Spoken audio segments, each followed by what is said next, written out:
번에 나눠서 해도 될 만한 분량이 굉장히 많은 분량이고 의미가 굉장히 있는 부분이기 때문에 조심스럽게 그래서 이걸 제가 한번 전체적으로 한번 묶어서 주일날 한번 한번 설교를 한번 할 생각을 가지고 있습니다. 그래서 오늘은 오늘 4절부터 9절인데 사실상은 6절서부터 9절의 내용을 잠깐 보면서 은혜를 나누려고 합니다. 지난 시간 우리가 두 가지 얘기했습니다. 명령형으로 되어 있는 주 안에서 항상 기뻐하라. 내가 다시 말하노니 기뻐하라. 너희 관용을 모든 사람이 알게 하라. 주께서 가까우시니라. 이 두 가지 놓고 잠깐 생각했었고요. 오늘은 6절에 기록되어 있는 대로 아무것도 염려하지 말고 오직 모든 일에 기도로 간구로 너희 구할 것을 감사함으로 하나님께 아뢰라. 그리하면 모든 지각에 뛰어난 하나님의 평강이 그리스도 예수 안에서 너희 마음과 생각을 지키시리라. 6절 7절 말씀이 굉장히 중요합니다. 그래서 신앙생활이 뭐냐, 믿음생활이 뭐냐, 기도생활이 뭐냐를 얘기할 때 이것은 여기에 대한 대답입니다. 그래서 바울이 자기 인생을 살아가면서 어떻게 살아갔고 그리고 그 서신을 대하고 있는 빌립보 교회 성도들에게 이렇게 행해야 된다는 것을 가르쳐주고 있어요. 그런데 그 가운데 세 가지 삶입니다. 기뻐하는 삶, 관용하는 삶, 그 다음에 기도 간구하는 삶입니다. 근데 이 기도 간구하는데 왜 하느냐 이렇게 이제 결론적으로 얘기하면 염려하지 말라는 게 하나님만 의뢰하고 기도하라는 겁니다. 그런데 여기 일어나지 않는 일을 염려하고 시간을 낭비하는 이런 패단을 버리게 하기 위해서 염려를 하나님께 맡기고 하나님 앞에 나가서 기도하라는 겁니다. 그래서 그러면 하나님이 어떻게 해요? 우리 마음과 생각을 지켜주신다. 여기 염려라고 하는 이 부분에 있어서 오스왈드 챔버스 같은 신학자는 이렇게 말합니다. 염려하는 것은 하나님의 돌보심에 대한 신뢰의 결핍을 드러내는 것이고 그분에 대한 일종의 무의식적인 모욕이다. 이렇게 평가했습니다. 이 정의 자체가 어떻습니까? 염려하는 것이 얼마만큼 잘못된 건가? 그러면 염려가 다 잘못된 건가? 그건 아닙니다. 구원에 이르게 하는 열매가 있습니다. 염려가 있습니다. 근심이 있고 그래서 하나님 뜻대로 하는 염려와 근심은 후회할 것이 없는 구원에 이르게 하느니라. 나의 영혼을 위한 염려, 교회를 위한 염려, 이웃 사랑을 배려하는 염려, 이런 염려, 근심은 있어야 됩니다. 근데 바울은 사람들이 종종 하지 말아야 될 염려를 하기 때문에 염려하지 말라고 권고하고 있는 거거든요. 그러니까 결과나 과정을 자신이 책임지려고 하는 데서 오는 걱정, 이런 것들이 결국 뭡니까? 자기를 쓸데없는 시간에 낭비하게 됩니다. 하나님은 예수님의 대속의 은혜로 우리를 구원하셨을 뿐만 아니라 우리의 전 인생을 책임지고 인도하십니다. 그래서 인생을 채우시고 인도하시고 주관해 가시기 때문에 하나님의 인도하심과 책임지시는 사랑을 불신하는 마음이 만들어내는 열매 가운데 하나가 염려 근심입니다. 출애굽했던 이스라엘 백성들이 제일 고민했던 게 뭡니까? 염려예요. 염려 때문에 뭐합니까? 원망하게 된 겁니다. 염려 때문에. 그러니까 바울이 염려하지 말라고 하는 것은 우리가 그것이 굉장히 중요하기 때문입니다. 그래서 염려하는 대신에 염려하기 쉬운 세상을 살아가는 우리에게 대안을 제시한 것이 뭐냐 하면 기도와 간구입니다. 그래서 염려는 자신이 통제할 수 없는 것들에 대해서 쓸데없는 근심에 빠지는 것이 염려입니다. 미래의 짐을 지고 자신을 고무하는 것, 이것이 염려의 의미라고 생각이 됩니다. 그래서 우리가 예수님처럼 마태복음 6장 25절 염려한다고 한치를 더할 수 있는 게 아니거든요. 그러니까 바울이 염려하지 말라는 것은 하나님이 그들의 모든 염려들보다 더 크신 분이다 라는 것을 분명히 말씀하고 있습니다. 그래서 염려가 생길 때 우리가 어떻게 해야 돼요? 기도해야 됩니다. 그래서 6절은 우리에게 염려하지 말고 모든 일에 기도 간구로 너희 구할 것을 하나님께 아뢰라. 그러면 7절 대답인데요. 결과적 용표로 카이라는 헬라 말인데 그리하면 그러면 하나님이 어떻게 해주시냐는 거죠. 우리가 기도하면 염려가 생길 때 내 마음을 뭐로 채워야 됩니까? 기도로 채워야 되고 거기 또 새로운 것으로 채울 것이 많거든요. 그런데 그렇게 만일 기도할 때 염려가 생길 때 기도하면 그러면 하나님이 모든 지각에 뛰어난 하나님의 평강이 이랬습니다. 여기 모든 지각 그랬거든요. 지각 누스란 말은요. 알고 깨닫고 이해하는 기능, 지성적인 기능, 냉정하고 침착하고 편견 없이 생각하고 판단하는 능력, 이게 지각입니다. 그런데 이 모든 지각보다 뛰어난 게 뭡니까? 휘페레코라는 말은 뛰어나다는 거예요. 아주 상대적인 우월성이 아니라 절대적인 독특성을 의미하는 단어입니다. 그러니까 위로 치솟다, 보다 낫다, 뭐 뛰어나다 이런 뜻입니다. 모든 지각에 뛰어난 하나님의 평강. 이거 하나님의 평강은 인간이 가지고 있는 지각, 이 누스 이것보다도 이것을 초월해서 우리의 모든 꿈들을 능가하고 우리의 이해력의 범위를 뛰어넘고 있다는 것을 보여주기 위해서 이 단어를 쓴 겁니다. 지각에 뛰어난 하나님의 평강이에요. 우리가 가지고 있는 지각이 아무리 뛰어나고 광범위하고 진짜 위대하고 탁월하다 할지라도 그 위에 하나님의 평강이 있어야 된다는 거예요. 이걸 지금 설명하려고 사도 바울이 기도하라는 겁니다. 기도하면 모든 지각에 뛰어난 하나님의 평강이 마음과 생각을 지킨다는 거예요. 마음 카르디아라는 말은 우리의 좌소를 말합니다. 마음 중심, 하트, 심장을 말해요. 근데 생각은 뭡니까? 거기서 파생해서 나오는 우리의 선택을 말합니다. 그러니까 그거를 여기 본문에서는 노에마타라는 단어를 썼거든요. 마음과 생각. 그러니까 이 본문에서는 너희 마음과 너희 생각을 휘몬이라는 단어를 통해서 2번 쓰고 있어요. 딱 따로. 그러니까 마음과 생각이 하나가 아니라 마음이 큰 거라고 한다면 그 큰 마음 속에서 파생해서 내가 결론적으로 선택하게 나온 그 생각, 이게 뭡니까? 파생해서 나온 거예요. 내 마음으로부터 잘못된 판단이 나올 수도 있고 그릇된 판단 나오고 선한 판단이 나올 수도 있다는 겁니다. 이 노에마타라는 말은, 생각이란 말은 마음에서 우러나오는 판단, 그로 인한 생각, 이렇게 얘기할 수 있습니다. 두 단어가 뭐와 관계되어 있습니까? 인간의 내적인 감정, 도덕적인 의지, 이성과 판단력, 내적인 전 존재를 모두 포괄합니다. 그러니까 이러한 인간의 내면은 사단의 공격을 받아서 쉽게 염려하고 쉽게 무너지고 쉽게 좌절하고 쉽게 어떻게 돼요? 하나님 앞에 원망하고 불평합니다. 근데 기도할 때 놀랍게도 하나님께서 뭘 붙잡아 주시는 거예요? 마음과 생각을, 어떻게 모든 지각에 뛰어난 하나님의 평강이 마음과 생각을 지키겠다는 거예요. 군사용어입니다. 군사용어. 하나님이 내 마음과 생각을, 내가 잘못된 판단하지 않고 잘못된 결정하지 않고 하나님 앞에 원망하지 않고 하나님 앞에 불신앙을 보이지 않고 그 속에서 바른 판단을 할 수 있고 바르게 의지할 수 있고 하나님만 의지할 수 있는, 이것을 할 수 있는 평강을 우리에게 주신다는 거예요. 기도하게 되시길 주 이름으로 축원합니다. 그래서 사도 바울이 지금 그 얘기를 하고 있는 겁니다. 하나님의 평강이, 그러면 저한테는 무진장 필요합니다. 여러분에게는 필요 없을까요? 있을까요? 이 질문 자체가 무슨 질문입니다. 그죠? 왜냐하면 너무나 중요한데 기도 외에는 방법이 없다는 거예요. 그거를 지금 설명하고 있는 겁니다. 사도 바울이. 그래서 이 6절에 아무것도 염려하지 마라. 염려하지 말라는 거예요. 하나님의 평강은 우리 지각보다 그 위에 있다는 거예요. 우리 지각을 포괄하고 있고 우리 지각이 흔들려서 난 틀렸어 그러는데 뭐 한다고요? 마음과 생각을 지켜준다는 거예요. 하나님의 평강이. 이 평강을 어떻게 해요? 뭐 할 때 하나님이 이렇게 평강을 부어주십니까? 기도할 때. 시편을 우리가 한 3년에 걸쳐서 새벽 기도를 했어요. 시편을 경험하면서 우리가 한 가지를 딱 배웁니다. 뭘 배우냐 하면요, 다윗의 기도를 배웁니다. 다윗이 기도하는데요, 환경이 바뀌었습니까? 안 바뀌었어요. 그런데 그 어려운 환경 속에서 그가 뭐합니까? 그 염려가 되고 걱정이 되고 잠을 이룰 수 없는, 그저 사방이 꽉 에어싸운 것 같은 그런 상황에서 뭐하고 있어요? 밤새 기도하고 있어요. 잠을 이루지 못하고 기도합니다. 부르짖고 어떤 데는 금식하며 기도하고 있고. 그런데 환경이 바뀝니까? 안 바뀌었어요. 그런데 조금 있다 보면 과거에 하나님이 나에게 베푸셨고 하나님이 나에게 은혜를 베푸셔서 승리했던 그 기억을 떠오르게 하세요. 뭘 지키고 계십니까? 하나님이 다윗의 마음을 꽉 붙들고 계세요.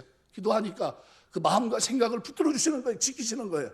그러니까 그가 뭘 생각합니까? 하나님이 나에게 베푼 은혜, 하나님이 나를 건져주신 그 사랑, 그 헤세드, 그걸 딱 붙잡게 하시는 거예요. 그러니까 뭐가 생각납니까? 이번에도 하나님이 도와주시겠구나. 그러니까 환경은 바뀐 게 하나도 없는데 그 자리에서, 그 절망적인 자리에서 기도가 시작됐다가 찬송으로 흘러 넘치게 되고, 그리고 어떻게 해요? 나중에는 믿음의 확신을 갖고 합니다. 이번에도 하나님이 도와주실 줄 믿습니다. 이번에도 아름다운 결과가 될 줄 믿습니다. 그러면서 어떻게 해요? 그 자리가 무슨 자리가 됩니까? 개인적인 부흥의 자리가 돼요. 어느 자리가요? 기도하고 간구하는 그 자리가 하나님의 평강으로 그를 붙잡아 주니까 그게 뭐라고 얘기합니까? 군사가 진을 치고 나를 치려할지라도 나는 두려워하지 않는다는 거예요. 여러분, 군사가 진을 치고서 지금 자기를 죽이려고 하는데 두려워하지 않는다. 왜 그렇습니까? 기도하다 보니까 하나님이 평강을 주신 거예요. 야, 내가 너와 함께 한다. 시편 34편에 보면 이방 땅 블레셋, 우리가 아는 대로 골리앗을 죽였던 글로 들어가잖아요. 그 절망적인 상황 아닙니까? 그런데 그때 다윗이 취한 게 뭐예요? 기도예요. 그랬더니 하나님이 그 기도하는 그 다윗의 기도를 들으시고 어떻게 그를 건지십니다. 깜짝 놀래요. 미친 채 하고 나오는데 그 다윗이 경험한 거 뭡니까? 하나님 살아계시구나. 이방 땅에서도 하나님은 역사하시고 뭐 할 때요? 기도할 때 마음과 생각을 붙들어 주시고 하나님이 내 기도를 들어주시고 응답하시는구나. 그때 뭐라고 한 거야? 너희는 여호와의 선하심을 맛보아할지다. 그에게 피하는 자는 복이 있도다. 너희 성도들아 여호와를 경외하라. 그를 경외하는 자는 부족함이 없도다. 젊은 사자는 군별 줄일지라도 여호와를 찾는 자는 모든 좋은 것에 부족함이 없으로다. 그가 하나님 뭐 했습니까? 기도한 것밖에 없어요. 그 위기 속에서 어떻게 기도했겠습니까? 소리쳐 기도한 거예요. 하나님 살려주십시오. 방법이 없습니다. 그랬더니 하나님이 평강의 마음으로 그를 붙들어 주시고 그 위기 속에서 그를 살려주십니다. 오늘 이 신약의 사도 바울이 기도에 대한 예배소서에도 마찬가지고 많은 기도문이 있는데 그 가운데 오늘 빌립보서에 기록되는 이 기도문은요, 반드시 여러분이 기도할 때 암송하고 있어야 되고 그 의미를 바르게 이해하고 있어야 될 아주 중요한 본문입니다. 우리 믿음 생활, 기도 생활이 그만큼 중요하다는 거예요. 하나님이 내가 기도할 때 뭘 주시며 하나님 주시는 평강이 내 속에 충만하면 내 마음과 생각이 카르디아, 그죠? 이 마음 중심, 이 하트서부터 나오는, 그리고 거기서부터 결정하는 모든 결정들이 그릇된 결정을 하지 않고 하나님 앞에서 어떻게 해요? 믿음의 결정을 하고 선지적인 고백을 하고 찬송이 터져 나오고 이렇게 된다는 거예요. 이거를 지금 설명하고 있는 겁니다. 우리가 기도하게 되시길 주의 이름으로 축원합니다. 그래서 이 두 단어를 통해서 카르디아 노에마타라는 이 두 단어를 통해서 마음과 생각을 하나님이 어떻게 해요? 지켜주세요. 기도하는 겁니다. 그래서 이 지킨다는 이 프루레세이라는 말이 직설법 미래 시제로 되어 있습니다. 그러니까 하나님의 평강은 마치 파수꾼이 한 성읍을 완전히 안전을 위해서 자기 위치를 벗어나지 않고 성도를 지키는 것처럼 친히 하나님께서 어떻게 해요? 지켜주시는 겁니다. 잠도 않고 졸지도 않고 주무시지도 않고 하나님이 어떻게 지키시겠다는 겁니다. 하나님이 지켜준다는데 뭐 그거보다 더 좋은 게 어디 있습니까? 우리 영혼을 지켜주십니다.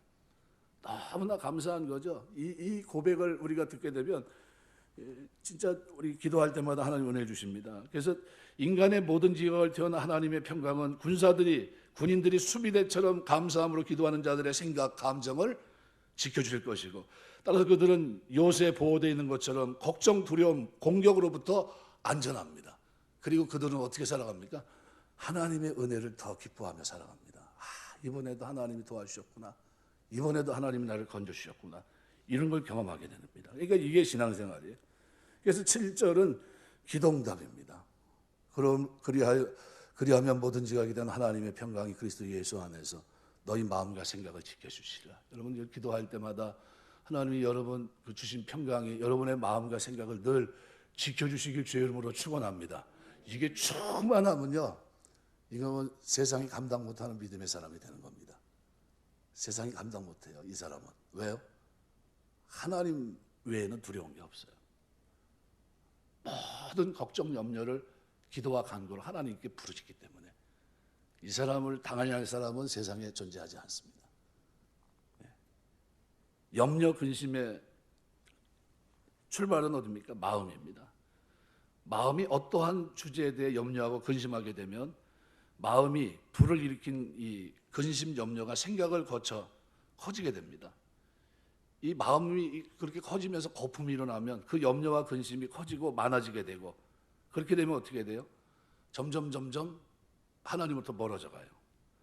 우리가 하나님의 이름을 부르고 하나님께 마음을 쏟아놓으면 그럼 어떤 일이 일어납니까? 그 평강이 우리 마음과 생각을 지켜내는 거예요. 무장한 군사가 성을 지키는 것 같은 의미로 나를 지켜줍니다. 그 평강이, 하나님의 평강이 무장한 군사처럼 우리의 마음과 생각이 그릇된 결정하지 않고 잘못된 불신앙적인 결정을 하지 않고 마음으로부터 염려가 더 이상 거품처럼 일어나지 않도록 나를 어떻게 붙들어 주시는 겁니다. 염려가 일어나더라도 우리의 생각을 지켜서 그 염려가 더 이상 어떻게 확산되지 않도록 누룩처럼 번지지 않도록 내 마음을 보호하시는 거예요. 그러니까 하나님의 평강이 우리 마음과 생각을 그렇게 보호하세요. 뭐 할 때마다? 기도할 때마다. 기도할 때마다 하나님이 이렇게 하시는 거예요. 기도할 때마다. 그러니까 우리 예수 믿는다는 건 뭡니까? 기도 생활이에요. 기도 생활. 예수 믿는 건 기도 생활입니다. 여러분 기도 많이 하시길 주의 이름으로 축원합니다. 진짜 많이 하셔야 돼요. 기도하는 마음으로 사셔야 돼요. 기도하는 마음으로. 우리 소천하신 박윤선 목사님, 그분은 주석을 하신 분 아닙니까? 근데 늘 기도하는 마음으로 살아가셨어요. 오른쪽으로 누우면 주여, 왼쪽으로 누워도 할렐루야 하고 있고, 늘 그 입에서 하나님 찬양하고, 그리고 말씀이 깨달아지면 맨날씩 금식하면서 기도하면서 하나님 이 말씀 깨닫게 해달라고. 그 마음 생각을 하나님 지키시니까 하나님이 마음과 생각을 컨트롤해달라고. 도대체 깨닫지를 못합니다. 그럴 때는 어떤 때는 하나님께서 꿈으로도 가르쳐 주시고, 그래서 그 주석을 완성하신 거예요. 네, 너무나 위대합니다. 난 그런 분들을 보면 존경해요. 너무나 위대하신 분들이에요. 시편을 보면 많은 시인들이 하나님 앞에서 아파합니다. 시련과 고통, 눈물 흘리면서, 그러면서 어떻게 절망적인 상황에서 마지막 수단이 뭐예요? 기도해요. 마침내 기도의 문으로 들어가요. 기도의 자리에 금방 시작한 것 같은데, 그런데 조금 있다 보니까 뭐예요? 기도가 바뀝니다. 뭐로 바뀌어요? 시련과 고통, 환난, 아픔, 탄식으로 기도했는데 금방 찬양과 감격으로 승리의 도우심 확신으로 바뀝니다. 내가 계획한 것도 아닌데 뭐 때문에요? 하나님의 평강이 그 마음과 생각을 붙들고 지켜주니까 그가 하나님의 은혜를 기억해내는 게, 과거에 베푼 하나님의 은혜가 이번에도 이루어지겠구나, 내 미래도 하나님께서 이렇게 하시겠구나 하는 생각이 들어오는 겁니다. 그게 기도 생활 속에 있는 거예요. 하나님의 평강이 마음과 생각을 지키는 거예요. 오늘 기도하시면서 하나님, 내 기도할 때마다 마음과 생각을 지키는 하나님의 은혜가 충만해서 내가 깨닫게 없어서 이렇게 기도하시는 귀한 밤 되시길 주의 이름으로 축원합니다. 기도하셔야 돼요. 마음으로부터 끝없이 일어나고 생각이 끝없이 부풀려 놓은 염려, 근심, 이것이 기도하면서 다스려집니다. 마음과 생각이 보호되고 상황이 우리가 원한 대로 바뀌지 않았는데도 벌써부터 어떻게 해요? 이미 마음이 안정을 찾아가요. 마음이 이기기 시작합니다. 염려와 근심에서 빠져나오기 시작할 뿐만 아니라 하나님이 하나님의 방법으로 하나님의 때 하나님이 역사하실 것이고 우리의 환경과 상황을 바꿔놓으실 그 큰 정보를 내가 얻게 될 줄 믿습니다라는 믿음이 이제 생기기 시작해요. 기도했더니 우리 내면이, 내 속이 위로를 주시고 약속을 주시는 그 하나님을 붙들었더니 하나님께서 어때요? 하나님이 나에게 확신과 담력을 주십니다. 이기게 하세요. 믿음으로 살 수 있도록 도와주세요. 하나님의 평강이 우리 마음과 생각을 지키는 것이 얼마나 근본적이고 구체적인 응답인지를 우리가 느끼며 살아야 됩니다. 왜냐하면요, 하나님의 문제 해결 방식은요, 우리를 통해 그렇게 빚어가시는 겁니다. 문제를 통해 우리를 만들어 가시는 거예요. 하나님의 사람으로 하나님을 의지하고 하나님의 살아계심을 인정하고 범사에 하나님 사랑하면서 하나님을 믿는 백성이 되도록 우리를 빚어가시는 것이 주님에게는 너무나도 중요한, 우리를 만들고 싶은 목적입니다. 그래서 우리가 원하는 대로 형편이 변하는 것이 기도응답의 핵심이 아니에요. 내가 원하는 대로 하나님 이루어주십시오, 이게 아니에요. 하나님의 평강이 우리 마음과 생각을 지키면서 환경이 변화되기도 전에 벌써 내가 어떻게 이겨내기 시작합니다. 그러니까 소망 중에 기다리다가 주님이 환경을 바꿔주실 때 놀라운 담력을 얻어요. 하나님 우리 생애를 끌어가시는데 그런 식으로 우리를 끌어가십니다. 일평생 사는 동안에 똑같아요. 그 시편을 보세요. 다윗이 기도하는데 반복되잖아요. 그죠? 왜 반복됩니까? 하나님이 우리 인생을 끌어갈 때 기도의 자리에서 마음과 생각을 지키면서 그렇게 끌어가겠다는 것을 보여주신 거예요. 그러면 이 신약으로 와서 성령 하나님의 은혜 속에서 살아가는 동안에 이게 바뀔까요? 바뀌지 않습니다. 똑같아요. 그럼 우리가 어떻게 해야 됩니까? 하나님의 평강이 우리 마음과 생각을 지켜주시는데 모든 지각했던 하나님의 평강입니다. 상상할 수 없는 문을 여시고 은혜를 주십니다. 우리 예측이나 우리가 가능하다고 여기는 것들을 초월하는 하나님의 평강이 우리 마음을 지키고 상황을 전혀 다른 눈을 보게 하고, 그래서 우리 이웃이 우리를 이렇게 보면 저 정도면 저 사람 망한 건데, 포기할 만한데, 저 고난의 자리 환난에 대해서 저 사람 틀렸구나, 안 됐다 그러는데, 그런데 그 속에서 뭐가 있어요? 찬송이 터져 나오고, 그 속에 뭐가 터져 나옵니까? 또 삶이, 관용하는 삶이 툭 튀어나오고, 그 속에서 뭐가요? 기도하면서 하나님 앞에 기뻐하는, 찬양하는 모습이 튀어나와요. 깜짝 놀랍니다. 왜요? 평강이 그를 좌우하니까, 평강이 그를 지키니까, 하나님의 평강이 그를 붙들고 있으니까요, 흔들림이 없어요. 이게 예수 믿는 겁니다. 여러분, 우리 예수 믿는 동안에 하나님의 평강이 여러분 기도할 때마다 그 큰 은혜가 여러분에게 넘치게 되시길 주의 이름으로 축원합니다. 하나님이 우리 마음과 생각을 그분의 평강으로 지켜주시면 그 다음에는 어떻게 하라고 권면하고 있냐면, 오늘 8절에 보니까요, 이렇게 말하며 끝으로 형제들아 무엇이든지 참되고 무엇이든지 경건하며 무엇이든지 오르며 무엇이든지 정결하며 무엇이든지 사랑받을 만하며 무엇이든지 칭찬받을 만하며 무슨 덕이 있든 무슨 기름이 있든 이건들을 생각하라. 무슨 얘기? 공동 번역은 8절을 이렇게 변형합니다. 여러분은 무엇이든지 참된 것과 고상한 것과 옳은 것과 순결한 것과 사랑스러운 것과 영광스러운 것과 덕스러운 칭찬할 만한 것들을 마음속에 품으십시오, 이겁니다. 무슨 얘기냐면요, 지금까지는 대충 살았는데 그 빈 마음에, 그죠? 이제 이 마음을 하나님이 지켜주시는데 그 마음에 결정을 할 때 결정에 결정적인 역할을 하는 메시지가 그 속에 있습니다. 그게 뭡니까? 하나님 말씀이에요. 근데 그게 오늘 본문에 보니까 8가지가 나옵니다. 앞에 있는 6개는 복수고 뒤에 2개는 단수로 되어 있습니다. 이게 굉장히 중요한 거죠. 이 8개. 염려로 우리 생각이 헛되게 쓰지 않도록 하나님이 지켜주실 때 그 보호받는 생각과 마음을 무엇이든지 참된 것으로 채우라는 거예요. 참된 것으로. 하나님의 평강으로 보호하신 우리 마음속에 모든 좋은 것을 채우라는 겁니다. 최상의 덕, 선한 것으로 채우라는 겁니다. 무엇이든지 참된 것을 생각하고 마음에 채우라는 겁니다. 이거 우리 마음이 어떻게 해요? 참되고, 참되며라는 참이나 알레데스라는 말은 진리입니다.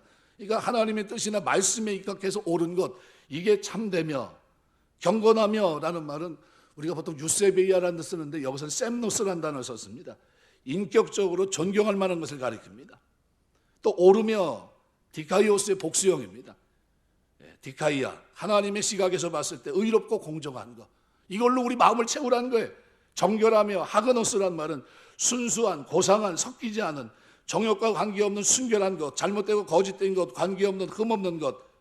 동의어가 하기오스, 거룩함이란 단어하고 동의어입니다. 근데 이 하그노스는 그 자체로 절대적으로 더러우지 않는 것. 뭐와 관계되어 있냐면 우리 육체적으로도 정결한 것, 신앙적으로도 정결한 것, 이걸 얘기합니다. 정결하며, 예배도 정결하고, 이게 하그노스예요. 또 사랑받을 만하며, 이게 뭡니까? 다른 사람도 애정을 유발할 만큼 어떻게 해요? 매력적인 그런 모습이라는 겁니다. 칭찬하며 좋은 평판을 받는 이런 뜻입니다. 유페마라는 히브리 헬라어입니다. 이것이 우리 마음에 채워져야 된다는 거예요. 그러니까 우리 살아가는 동안 이것이 우리 마음에, 그 생각에, 이것이 어떻게 해요? 평강에, 하나님의 평강이 내 속에 임하니까, 그 평강이 나를 지키니까 내 마음의 생각 속에 엉뚱한 거로 채우기, 걱정 염려로 채우는 대신에 뭐로 대신 채웁니까? 이걸로 채워요. 참되고 경건하며 오르며 정결하며 사랑받을 만하며 칭찬할 만하며, 마지막 2가지는 뭐예요? 에이티스라는 무슨 뭐뭐 있든지, 덕이 있든지 기림이 있든지. 덕이라는 건 뭐냐? 아레테라는 말은 은혜로운 행동, 장점이란 뜻입니다. 또 기림이라는 것은 도덕적으로 칭찬받을 만한 것, 이런 겁니다. 그래서 가만히 들여다보면 칭찬받는 무슨 덕이 있든지 무슨 기림이 있든지 이것들을 생각하라. 로기조마이라는 단어를 썼습니다. 이상에 열거된 여러 가지를 얻을 목적으로 숙고하라. 그래서 NIV 성경에서는 너희 마음에 머물게 하라 이렇게 표현하고 있고, 킹제임스 버전은 숙고하다, on 이렇게 되어 있습니다. 여러분, 이 8가지가 내 마음에 머물게 하라는 거예요. 이게 무슨 얘기냐면 걱정 염려 대신에 내 마음에 뭐로 채워야 되느냐, 이걸로 채우라는 거예요. 오늘 신앙생활 하시면서 여러분에게 이것이 여러분 마음속에 채워지게 되시길 주의 이름으로 축원합니다. 이게 세워지면, 이것이 내 마음속에 채워지면 여기서 파생되는 생각이 어떤 생각일까요? 여기서 파생되는 생각이 참되고 경건하고 오르며 정결하며 사랑받을 만하며 칭찬할 만하며 뭐예요? 덕과 기림이 있는 모습이다. 하나님의 평강이 내 속에 임하면서 기도할 때 임하는 그 평강이 그저 나를 좌우하면서 지켜주시고 그러면서 그 마음이 어떻게 해요? 헛된 것으로 거품으로 채워지지 않고 이 속에 뭐로요? 진짜 하나님 원했던 것으로 채워집니다.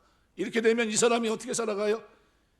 이것을 내 속에 머물도록 노력합니다. 이상 열거되어 있는 이 8가지를 얻을 목적으로 숙고하라는 겁니다. 이것이 마음속에 머물도록 하게 바로 그 얘기를 하고 있는 겁니다. 사도 바울이 바로 이 얘기를 하고 있습니다. 그러면서 9절에 가서는요, 한 걸음 더 나갑니다. 뭐라고 얘기냐면 너희는 내게 배우고 받고 듣고 본바를 행하라. 내게 배우고 받고 그랬는데 받는다는 파렐라베테라는 말은요, 부정과거형으로 되어 있습니다. 이게 무슨 얘기냐면 어떤 내용을 조금 더 손상시키지 않고 다른 사람에게 전달해 줄 목적으로 그 내용을 받아들였다는 사실을 의미합니다. 그러니까 여기서 바울에게 직접 배웠고 이것을 타인에게 전달하기 위해서 소중하게 받아들였습니다. 그럼 어떤 걸 받아들인 겁니까? 오늘 바울에게 받아들였던 메시지는 2절부터 9절까지 말씀이에요. 네, 어떻게 살아야 되는지 그거를 쭉 설명한 겁니다. 그래서 2절에서 9절까지의 말씀을 설명하면서 사도 바울이 너희는 내게 배우고, 그죠? 내가 너희에게 뭐 어떻게 내게 배우고 받고 듣고 받은 거, 그죠? 받은 거, 들은 거, 본 거 이것을 어떻게 해요? 행하라는 겁니다. 프라세테. 이건 어떻게 해요? 현재 명령이 되어 있습니다. 이거 바울의 가르침, 설교, 지도, 개인적인 만남을 통해 배우고 깨달은 것, 받은 것을 어떻게 해요? 계속해서 몸으로 행하고 그것을 성취하는 삶을 살아가라는 겁니다. 그것을 받은 것을 남에게 줘야 되니까 바르게 받아서 바르게 그대로 전달할 수 있어야 된다는 거예요. 이거를 사도 바울이 지금 얘기하고 있는 겁니다. 예수 믿고 구원받고 하나님의 자녀가 돼서 어떻게 살아야 되느냐 얘기했을 때 바울은 이렇게 얘기합니다. 언제나 하나님 우리와 함께 하시지만 하나님의 평강은 기도할 때 간구하는 자에게 하나님께서 어떻게 마음과 생각을 지켜주시고 그리고 그로 하여금 어떻게 해요? 8가지로 그를 풍성하게 하고 그 속에서 어떻게 해요? 숙고하면서 그것이 머물게 하면서 그것을 어떻게 해요? 보고 배우고 받고 한 그것을 다른 사람에게 전달하는 심정으로 살아가면서 어떻게 해요? 그거를 그대로 가감없이 전달할 수 있어야 된다는 거예요. 말씀을 듣고 순종하는 걸 얘기합니다. 그러니까 누구에게 평강이 임합니까? 크게 얘기하면 2가지예요. 하나님 앞에 기도하는 사람에게 평강이 임하고 말씀을 듣고 받고 그 말씀을 전달하기 위해서 그대로 살아가는 사람들에게 하나님의 평강이 임한다 이 얘기를 하고 있는 겁니다. 말씀 맺겠습니다. 우리 신앙생활 하면서 기도는요 굉장히 중요합니다. 더 말할 필요도 없어요. 진짜 중요한 게 기도 생활입니다. 기도 생활이 왜 중요한가 하면 이유는 딱 한 가지예요. 하나님의 평강이 마음과 생각을 지켜주시기 때문이에요. 모든 지각에 뛰어난 하나님의 평강이 인간이 상상하는 그 지각을 초월한 아주 특별한 그 모든 것까지도 초월한 하나님의 평강이 마음과 생각을 지켜주시고 그 마음에 뭘 집어넣어요? 하나님이 원했던 그 마음, 그것이 우리 마음속에 차곡차곡 채워지고 그것을 받고 끝난 게 아니라 살아내면서 그거를 다른 사람에게 주기 위해 사는 하나님의 사람들의 모습 속에 순종하고 충성하는 하나님의 모습 속에 하나님이 영광을 받으신다는 거예요. 하나님의 백성들의 모습이 바로 이 모습이에요. 그래서 우리가 신앙생활하면서 여러분 교회 못 나와도 집에서 기도하셔야 돼요. 올방에서 기도 시간 갖는 거 굉장히 중요합니다. 저는 제가 어렸을 때 커서 어렸을 때 주일학교 때부터 크면서 저희 외할머니 보면서 컸어요. 뭐 하나 보시면은 기도하고 계세요. 뭐 하나 보시면 그 돋보기 가지고 성경을 보세요. 80대신 분이 무릎 꿇고 성경 보고 있는 모습 보면 할머니 왜 이렇게 힘들게 성경을 봐? 그만 봐, 눈 아프잖아. 그러면 돋보기 뺏어가지고 안경도 뭐 돋보기예요. 그 돋보기 이렇게 하면 잘 초점도 안 잡혀. 나한테 글자 하나가 엄청나게 커요. 근데 그걸 이렇게 하시면서 그런 거 보셨어요. 왜 그랬을까? 가만히 생각해 보면 지금 돌이켜서 가만히 보면 하나님의 평강이 그 속에 있으니까 마음과 생각을 지켜주시니까 그 속에 뭐로 채워졌어요? 아름다운 것으로 채워져 있는 것. 참되고 경건하고 오르며 정결하고 사랑받을 말 칭찬할 말이며 덕과 기림이 있는 이 모습이 그 속에 충만하니까 그렇게 살면서 어떻게 해요? 내가 받은 것을 내가 행하고 그것을 어떻게 해요? 그대로 전달하기 위해서 어떻게 해요? 몸부림치며 살아갔던 성화의 삶을 제가 기억합니다. 우리가 이 땅에 살아내야 될 삶이 그 삶이고 하나님 우리에게 기대하는 모습이 그 삶입니다. 우리가 살아가는 동안 오늘 본문에 기록되어 있는 이 말씀, 하나님의 평강이 여러분의 마음과 생각을 지켜주셔서 환난 속에 걱정하지 마세요. 그것 때문에 무너지지 마세요. 하나님 여러분 기도할 때마다 지켜주십니다. 그리고 하나님의 은혜를 기억하게 하시고 심지어 다윗은 뭐까지 초빙합니까? 자기가 기도하면서 환난 속에 있을 때 애굽에서 있었던 10가지 기이한 일을 행하셨던 하나님을 그가 기억해내요. 그 하나님이 나도 이번에 도와줄 줄 믿습니다 그러면서 기도하고 있어요. 어떻게 보면 이 너무 동떨어진 거 아니야? 시대가 그렇게 많이 차이 나는데 왜 그걸 끌어올리지? 근데 뭐가요? 하나님의 평강이 그 마음을 생각을 지키니까 그가 하나님의 능력을 확신하면서 하나님이 애굽에서 있었던 기이한 일을 이루셨던 그 여호와 하나님 나에게도 이 은혜를 베풀어 주옵소서. 이것이 나에게 이루어질 줄 믿습니다 하면서 기도하고 있더라는 거예요. 근데 그게 그대로 돼요. 그걸 보면서 제가 깜짝 놀랐어요. 어떻게 저럴 수 있지? 지난 3년간 새벽기도 말씀을 묵상하고 새벽기도를 하면서 제가 한 가지 깨우친 거는 그겁니다. 신앙생활이 이거였구나. 그래서 하나님께서 시편을 그냥 간략하게 한 10편 정도만 뭐 한 20편 정도만 해놓으면 되는데 무려 몇 편이나요? 150편이나 써놨어요. 뭐 그게 그거 같고 이게 그거 같고 저게 또 똑같은 거 같고 왜 이걸 왜 이렇게 반복해서 써냈지? 똑같은 장면이 앞에도 있었는데 똑같은 경험을 또 똑같은 걸 왜 여기다 해놨지? 우리 삶이 그래야 된다는 걸 보여준 겁니다. 우리가 하나님 의지하며 기도할 때 하나님이 그렇게 도와주시고 있다는 것을 그대로 보여준 거예요. 그리고 우리 신약을 사는 우리 그리스도 안에서 우리가 해야 될 것이 뭡니까? 바로 기도 생활입니다. 말씀 앞에 순종하고 행하는 삶입니다. 그러면서 그 속에서 뭐가 있어요? 내가 받은 것을 가감없이 돌려줘야 되겠다. 누구에게 돌려줍니까? 우리 형제들에게, 우리 자녀들에게, 우리 믿음의 권속들에게 내가 받은 것을 하나도 남김없이 다 줘야 되겠다. 그런 마음으로 받는 게. 그래서 오늘 9절에 너희는 내게 배우고 받고 듣고 받는다는 게 바로 그런 거예요. 받아서 끝난 게 아니라 받고 주기 위해 받은 거예요.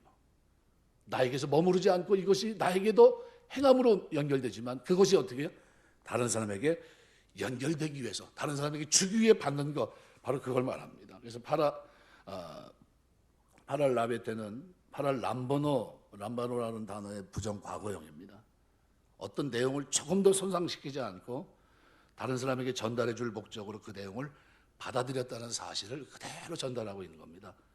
바울에게 직접 배웠으면 타인에게 전하기 위해 소중히 받아들인 겁니다. 여러분이 지금 복음을 받아들였는데 받아들인 건 뭐예요? 이걸 소중히 받아들이고 이것을 다른 사람에게 주기 위해 받았다. 바로 그런 내용입니다. 너희는 내게 어떻게 배우고 오늘 기록한 그대로 배우고 받고 듣고 본바를 행하라. 그리하면 누가요? 평강의 하나님이 너희와 함께 계시리라. 뭐예요? 임마누엘 대신 하나님을 누리며 살 수 있다는 거예요. 그 하나님이 나와 함께 하신다는 거예요. 우리가 신앙생활하면서 이 기도생활이 여러분의 기도생활 되시길 주의 이름으로 축원합니다. 기도하겠습니다.